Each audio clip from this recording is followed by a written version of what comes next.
Good afternoon, Hawkeye fans. I want to apologize for the tardiness of this preview and prediction. I was ill last night, so I'll be hitting up this vlog over lunch from my work. Iowa will open up Big Ten Conference play tonight as they take on the 11-0 and 4th-ranked team in the nation, the Purdue Boilermakers. Purdue is an experienced ball club.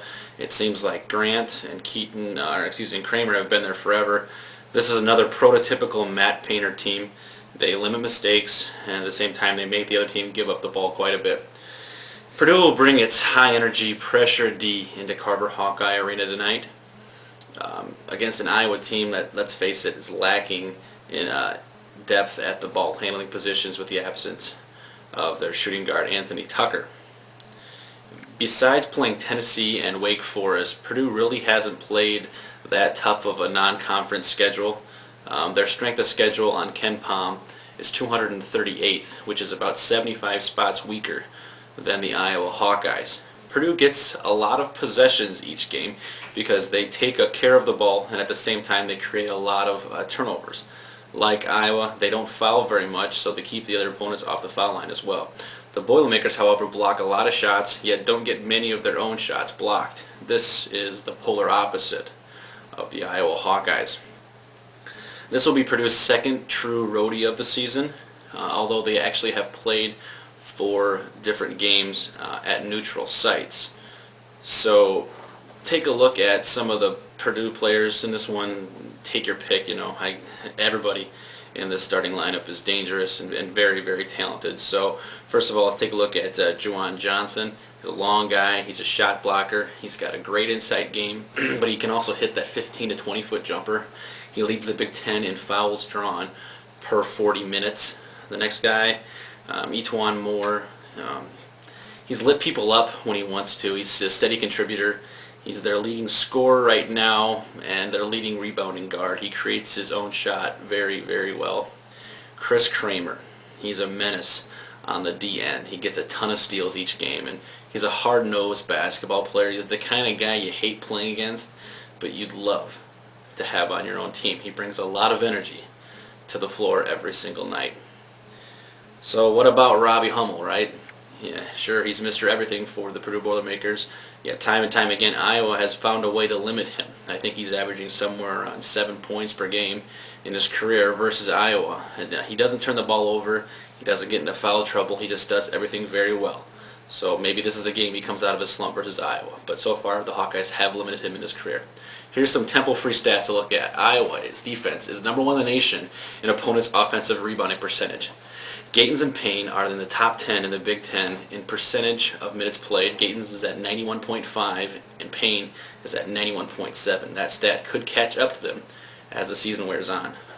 Jared Cole's effective field goal percentage is 63.8%, and that is 3rd in the Big Ten. There are 4 Hawkeyes that have a true shooting percentage above 50%. Cole at 63.3, which is 8th in the Big Ten. Gatens at 57.1, Payne at 53.7, and May at 53.6. And now for a look at the upcoming game. I don't think taking the air out of the ball is going to keep Iowa in this one. Central Michigan and Ball State both tried to do that against the Purdue Boilermakers early on in the season, and they both lost by 20 points or more.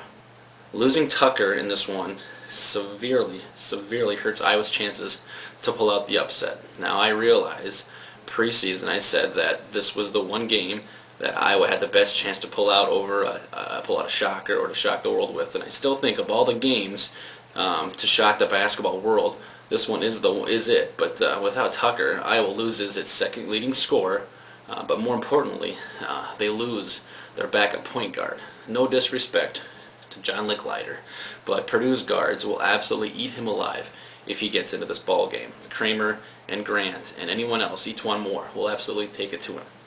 Purdue's D is going to hound Cully Payne all night as well, and even if Gayton takes over at the point for a few possessions, I think Purdue's D pressure is going to end up grinding down Iowa. And as with any game this year, Iowa always has a shot if they are hitting their 3 balls.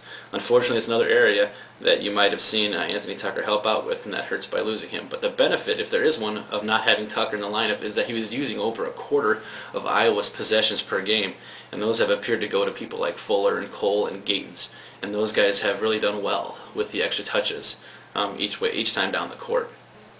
Under Todd Licklider in Carver Hawkeye Arena, Iowa's lost to Purdue by an average of just 4.5 points per game. They have hung with Purdue and West Lafayette a couple times as well. So to say the Hawkeyes will get blown out this one, yeah, that's pretty much what everybody's going to say. But traditionally, Iowa has hung around with the Boilermakers in years past. Iowa should at least attempt to flirt with going inside in this game, especially when Juwan Johnson is on the bench. And Iowa really has to play near perfect to come out with a win in this one. I think Iowa sticks with Purdue for a while on the shoulders of Matt Gatens. They were able to hang around with the number 3 team in the nation, Texas, down in Kansas City for at least a half. So why not being able to hang around with the number 4 team in the nation? Fatigue is going to be Iowa's demise in this one. Although I really hope the Hawkeyes can make my preseason pick become a reality tonight.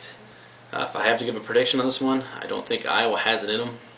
I'll give a score of Iowa 57, Purdue 70.